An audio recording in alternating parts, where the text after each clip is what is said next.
Hi, Mike Darenthal with Darenthal Realty Group. I get a lot of questions these days about short sales. What are they? How do they work? Well, first of all, a short sale is not necessarily foreclosure. Short sale is typically what happens prior to a bank foreclosing on a property. And all a short sale means is it's a property that's going to end up selling for less than what is currently owed to the existing lien holder, typically going to be a bank. So let's say you have a house that's on the market for $375,000 like this one here. There's considerably more than that owed to the bank, and so any contract that comes through is going to have to be approved by the bank prior to acceptance. A lot of times when you see a short sale listing, there will be language in there that says this contract is subject to third-party approval. Well, that third party is the bank in this case. Short sales tend to take a longer time to close, and that's because of that third-party approval. The bank is going to lose some money on a short sale. So what happens when an offer is submitted by the buyer, the seller will sign it and accept it, but then that offer needs to go to the bank and be presented to the bank, and that process, getting the bank approval, can sometimes take 3 or 4 months.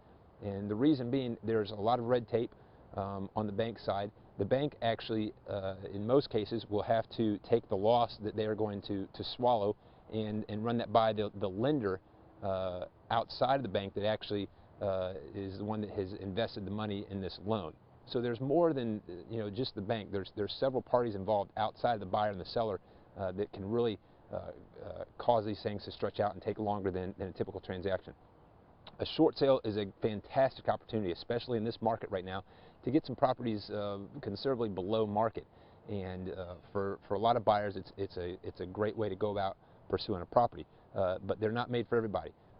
If you're a buyer that's going to be emotionally tied up in the property and submit an offer and be staring up at the ceiling, staying awake all night, wondering what's going on with the short sale over the next 3 or 4 months, short sale is probably going to be hard for you to stomach.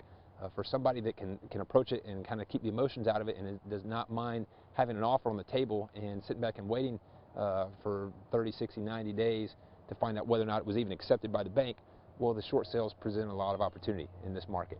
If you have more questions, or if we can get you some more detailed answers on something, drop me an email or give us a call. Mike Darenthal, Darenthal Realty Group. Thanks a lot.